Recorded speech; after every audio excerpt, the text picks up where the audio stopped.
செம்மை கல்வி பாடம் மனம். வழங்குபவர் நா. சிவா. வகுப்பு 4.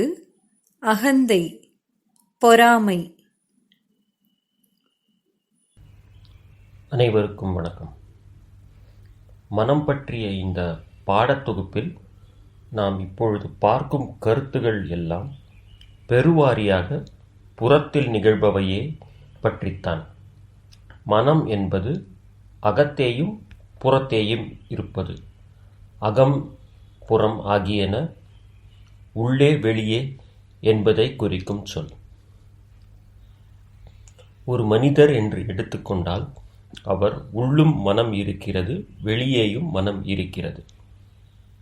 நாம் இன்னும் சில வகுப்புகள் பெருவாரியாக வெளியே, அதாவது புறத்தே உள்ளவற்றை புரிந்து கொண்டு பிறகு மனம் அகத்தினுள் எவ்வாறு செயல்படுகிறது என்று பார்ப்போம். சென்ற வகுப்பில் அகந்தை குணமான பெருமையை பற்றி நாம் விளக்கமாக பார்த்தோம். இந்த வகுப்பில் பொறாமை என்ற குணத்தை பற்றி விளக்கமாக பார்க்கலாம். இந்த பொறாமை பற்றிய வகுப்பிற்கான பெரும்பாலான கருத்துகள் 6 கூடல் ஆகிய நூல்களில் இருந்தும், அகந்தை விளக்கம் மற்றும் தனிமை ஏது தற்கொலை ஏது ஆகிய 2 உரைகளிலிருந்தும் தொகுக்கப்பட்டுள்ளன. பெருமையைப் போல பொறாமை என்ற குணமும் ஒப்பீடுகளில் இருந்து உருவாவதுதான். எவர் ஒருவர் சுயமரியாதையற்றவரோ அவர் பொறாமை கொள்கிறார். அதாவது எவர் ஒருவருக்கு தன் மீது மரியாதை இல்லையோ அவருக்கு மற்றவர்கள் மீது உயர்ந்த மரியாதை வருகிறது.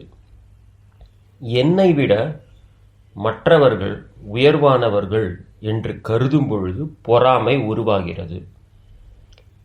என்னை விட மற்றவர்கள் உயர்வானவர்கள் என்று கருத வேண்டுமென்றால் எனக்கு என் மீது இழிவான புரிதல் இருக்க வேண்டும். என்னுடைய சுயமரியாதையில் பற்றாக்குறை இருக்க வேண்டும். அல்லது எனக்கு சுயமரியாதையே இல்லாமல் இருக்க வேண்டும். அப்பொழுதுதான் நான் பிறரை பார்த்து பொறாமைப்பட முடியும். சுயமரியாதையை தக்க வைத்துக் கொள்ள பணி செய்ய வேண்டுமே அன்றி சுயமரியாதையை அடகு வைக்கக்கூடாது. சுயமரியாதைக்கு இழுக்கு ஏற்படும் பொழுது பொருளாதாரம் அல்லது எதிர்காலத்தை காரணம் காட்டி சகித்துக் கொள்ளத் துவங்கினால் அடிமையாக வாழ்வதற்கு ஒப்புக்கொண்டதாகத்தான் பொருள். அவமானத்தை பொறுத்து கொள்வதினால்தான் அடிமைத்தனம் உருவாகிறது. இந்த அடிமைத்தனம் தொடர்ந்து கொண்டே இருக்குமெனில் ஒரு கட்டத்திற்கு பிறகு தாழ்வு மனப்பான்மை உருவாகிறது. பொதுவாக பொறாமை எனும் குணத்தை மற்ற 2 குணங்களைப் போல, அதாவது இச்சை, பெருமை ஆகிய 2 குணங்களைப் போல நம்மால் இனம் காணவோ அல்லது நம்மில் இருப்பதையோ அறிந்து கொள்ள இயலாது. இந்த குணம் இருப்பதை பெரும்பாலானோர் ஒத்துக்கொள்வதும் இல்லை. ஒருவர் தனக்கு மற்றவர் மீதோ அல்லது மற்ற பொருட்களின் மீதோ இச்சை இருக்கிறது என்று ஒப்புக்கொள்ள இயலும். அல்லது தனக்கு தன் மீதோ அல்லது தம்மிடம் உள்ள பொருட்களின் மீதோ பெருமை இருக்கிறது என்று அறிந்து கொள்ளவோ ஒப்புக்கொள்ளவோ இயலும். ஆனால் பொறாமை என்ற குணம் இருப்பதை பெரும்பாலானோர் ஒத்துக்கொள்வதில்லை. பொதுவாக இச்சையும் பெருமையும் பெரும்பாலானவர்களால் இழிவானதாக கருதப்படுவதில்லை. ஆனால் பொறாமை என்னும் குணம் இழிவானதாகத்தான் கருதப்பட்டு வருகிறது. அந்த குணம் இருப்பதை ஒருவேளை அறிந்து கொண்டாலும் அதை பொதுவெளியில் ஒத்துக்கொள்ள அறிவு அனுமதிப்பதில்லை. மனதை உணர்ந்து கொண்டு இயல்பில் ஒழுகும் பொழுது அறிவின் சிறுமை புரியும். அறிவின் வழியில் செல்லும் பொழுது சக மனிதர்களுடன் போராடிக் கொண்டேதான் இருக்க வேண்டும். ஏனென்றால் அறிவின்படி மட்டுமே செல்லும் பொழுது போட்டிகளைத்தான் உருவாக்க இயலும். அறிவின் குரலுக்கு ஆட்பட்டு இலக்குகளை மட்டுமே நோக்கமாக கொண்டு செயல்படும் பொழுது கலகங்களும் குழப்பங்களும் தான் எழுகின்றன. மிக குறுகிய இடத்தில் அடைக்கப்பட்ட ஆட்டு மந்தை போல செயல்படத்தான் இயலும்.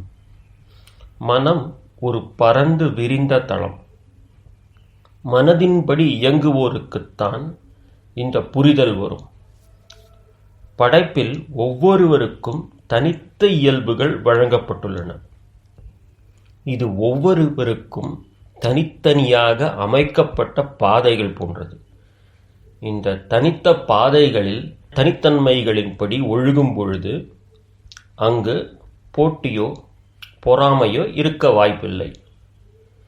அறிவே தேவையில்லை என்பதல்ல கருத்து. அறிவு என்பது அறிதலை குறிப்பது. ஏதோ பரந்து விரிந்த ஒன்றை ஒரு வரையறைக்கு அல்லது எல்லைக்கு உட்படுத்தினால்தான் நம் புலன்களால் அறிந்து கொள்ள இயலும். ஒரு வெட்ட வெளியில், அதாவது வானத்தில் இருக்கிறோம் என்று கற்பனை செய்து கொள்ளுங்கள். உங்களை சுற்றி இருள்தான் இருக்கிறது. எந்த ஒரு பொருளும் இல்லை.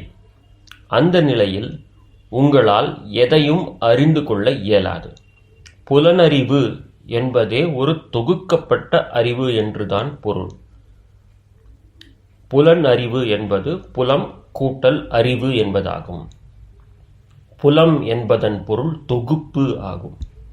புலம்பெயர்தல் என்ற சொற்றொடரை எடுத்துக்கொண்டால் ஒரு தொகுப்பாக மக்கள் ஒரு இடத்தை விட்டு இன்னொரு இடத்திற்கு செல்வதை குறிக்கும் சொல். ஆகவே நம்முடைய புலன்களால் ஒரு வரையறைக்கு உட்பட்டவற்றை தான் அறிந்து கொள்ள இயலும். மாறாக ஒரு தோட்டத்திலோ ஒரு அறையிலோ இருக்கும் பொழுது, அதாவது ஒரு வரையறுக்கப்பட்ட ஒரு இடத்தில் இருக்கும் பொழுது நம்மால் அந்த இடத்தை பற்றி தெரிந்து கொள்ள இயலும். தெரிந்து கொண்ட பிறகு புரிந்து கொள்ளுதல் ஆகியவை நிகழும். மனதில் எழும் சிந்தனைகளை செயலாக்க வேண்டும். வெறும் சிந்தனையாகவே வைத்துக் கொண்டிருப்பது உடல் நலனை கெடுக்கும். சிந்தனையை ஒரு வரம்பிற்கு உட்படுத்தி செயலாக்குவதற்கு அறிவு தேவை. மனதின் வழியாக எழும் சிந்தனையின் பயப்பட்டு அறிவு செயலாற்ற வேண்டுமே அன்றி அறிவின் பயப்பட்டு மட்டுமே செயல் புரியக்கூடாது என்பதுதான் இதன் விளக்கம். ஏதோ ஒரு பொருள் ஒருவருக்கு இயல்பாக கிடைக்கிறது அல்லது ஒரு செயலை அவரால் இயல்பாக செய்ய இயலுகின்றது. ஆனால் அது மற்றவருக்கு கிட்டவில்லை எனில் அது அவருக்கு பொருந்தாது அல்லது தற்போது தேவையில்லை என்றுதான் பொருள். அது ஒருவேளை பிறகு செய்ய இயலலாம் அல்லது கிடைக்கலாம். அதற்காக காத்திருக்க பழக வேண்டும். மாறாக பிறரோடு தம்மை ஒப்பிட்டு பொறாமை கொண்டு அவருக்கு கிடைத்தது தமக்கும் கிடைக்க வேண்டும் என்று அவரிடம் இருந்து எப்படியாவது பறிக்க வேண்டும் என்ற எண்ணம் எழும்போதுதான் பொறாமை என்னும் குணம் உருவெடுக்கிறது. பள்ளிக்கூடங்களிலும் மற்ற சூழல்களிலும் போட்டியின்பால் சிறுவர்களின் இடையே பொறாமைதான் உண்டாகிறது. வெற்றி என்ற இலக்கை சிறுவர்கள் முன்வைத்து இச்சைக்காகவும் பெருமைக்காகவும் அதை நோக்கி வெறித்தனமாக ஓடும் குழந்தைகளுக்கு அந்த இலக்கை அடைய முடியவில்லை எனில் மற்றவர்கள் மீது பொறாமை உருவாகிறது அல்லது தங்கள் மீது தாழ்வு மனப்பான்மை உருவாகிறது. ஒரு பொருள் கிடைக்கவில்லை எனில் கோபம் அல்லது ஏமாற்றம் எனும் உணர்ச்சி எழுவது இயல்பு. உணர்ச்சிகளை அடக்குவதோ ஒருவருக்கு எதிராக செயல்படுவதோ இதற்கான தீர்வு அல்ல. அந்த பொருள் தமக்கு பொருந்துமா என்பதை புரிந்து கொண்டு அதற்கான மறுவினை ஆற்ற வேண்டுமே அன்றி எதிர்வினை ஆற்றக்கூடாது. புறத்தில் உள்ள காரணிகளின் வினைகளுக்கு நேர் எதிரான அல்லது பொருத்தமே இல்லாத வினைகளை செய்தல்தான் எதிர்வினை எனப்படும். அதாவது வேண்டிய பொருளை பிறரிடம் இருந்து அபகரித்தல் அல்லது அந்த பொருளை சிதைத்தலை குறிப்பதுதான் எதிர்வினை. மறுவினை என்பது புறக்காரணிகளின் வினைகளுக்கு பொருத்தமான வினையாற்றுதலை குறிப்பது. அதாவது தனக்கு தேவையான பொருளை வேண்டி அல்லது கேட்டுப் பெறுதல் அல்லது கிடைக்கும் வரை பொறுத்திருத்தலே ஆகும். ஒரு சமூகத்தில் வெற்றி மனப்பான்மை, தோல்வி மனப்பான்மை போன்ற சொற்கள் இருக்கவே கூடாது. எவர் ஒருவர் வெற்றியை நோக்கி தம்மை இழுத்துச் செல்கிறாரோ அவர் அதன் எல்லையில் தோல்வி தம்மை அரவணைக்க காத்திருக்கின்றது என்பதை எப்பொழுதாவது ஒப்புக்கொள்ள வேண்டும். இங்கு வெற்றி என்பது ஒரு இலக்கை அடைவதை குறிப்பிடுகிறது. தோல்வி என்பது அந்த வெற்றியை அடைவதற்கு ஒருவர் இழந்த உடல்நலன் மற்றும் மனநலனை குறிக்கிறது. வெற்றி, தோல்வி ஆகியவை மனிதர்கள் அமைத்து கொண்ட அவர்களுடைய வாழ்க்கையின் போக்கு. தமது இயல்பின்படி வாழ்பவர்களின் வாழ்க்கை இறையால் அமைக்கப்படுவது அல்லது வழங்கப்படுவது என்பதை நன்கு புரிந்து கொள்ள வேண்டும். அப்படிப்பட்ட வாழ்க்கையில் வெற்றி, தோல்வி ஆகியவை இல்லை. அந்த பயணத்தில் அனுபவங்களே நிறைந்துள்ளன. சுயத்தோடு வாழ்வதைத் தவிர வாழ்க்கையில் வேறு பொருளோ இலக்கோ இல்லை. உரை நூலில் இலக்கு பற்றி இவ்வாறு கூறப்பட்டுள்ளது. இலக்கு நோக்கி பயணிக்காதிரு, இலக்கென்று ஏதும் இல்லை எனத் தொடங்கி இலக்கு நோக்கி பயணித்தால் உனக்கு பிறர் இலக்காவர் என்று முடிகிறது. மனிதர்கள் தங்களுடைய இலக்குகள் என்று முன்வைக்கும் அனைத்துமே அவர்களுடைய அகந்தையின் சின்னங்கள்தான். நான், எனது, என்னால், எனக்காக என்ற நான்கின் வெளிப்பாடுகள்தான் இலக்கு என்று அழைக்கப்படுகின்றன. நான் தான் செய்தேன், என்னால் தான் செய்ய முடியும், எனக்காகத்தான் அது இருக்கிறது போன்ற எண்ணங்கள்தான் மனிதர்களை இலக்கு என்ற ஒன்றை நோக்கி ஓட வைக்கிறது. படைப்பில் எந்த ஒரு பொருளும் இலக்குடன் செயல்படவில்லை. வானில் இருந்து வரும் வெப்பமாகினும் மழையாகினும் ஆகாயத்தில் உள்ள விண்மீன்களாகட்டும் இவை யாவும் கடமையை மட்டுமே செய்கின்றன. இலக்குகள் என ஏதுமில்லை. இவைகளின் செயல்கள்தான் பல்வேறு உயிரின கூட்டத்தினை வாழ வைக்கின்றன. ஆனால் இலக்குகள் உள்ள மனிதர்கள்தான் தம்மையும் சிதைத்து சூழலையும் சிதைக்கின்றனர்.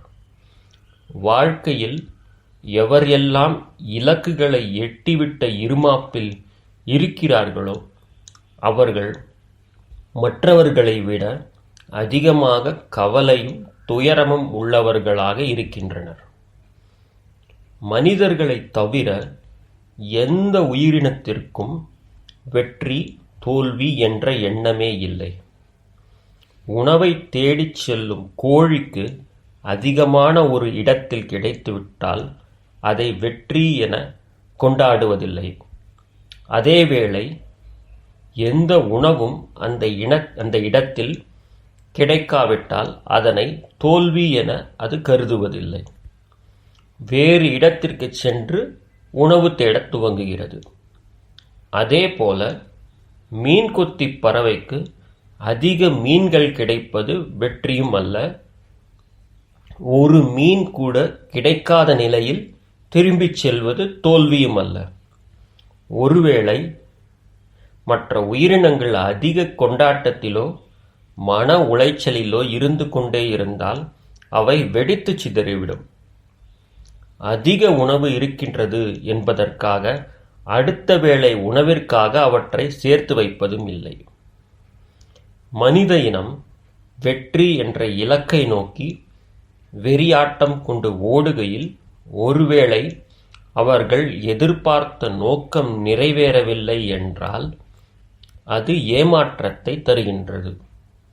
இதனால் அவர்களுக்கு தாழ்வு மனப்பான்மை ஏற்பட்டு மன உளைச்சலால் தனிமைப்படுத்திக் கொள்கிறார்கள். வெற்றி, தோல்வி, தனிமைப்படுதல் என எல்லாமே அகந்தையினால் விளைவதே. விவசாயிகளை ஒரு உதாரணமாக எடுத்துக்கொண்டால் அவர்களில் பெரும்பாலானோர் தம் மரபு விதைகளையும் வழிமுறைகளையும் இழிவாக கருதி நிலத்திற்கு பொருந்தாத விதைகளையும் பூச்சிக்கொல்லி மருந்துகளையும் செயற்கை உரங்களையும் தொழில்நுட்பங்களையும் பயன்படுத்துகின்றனர்.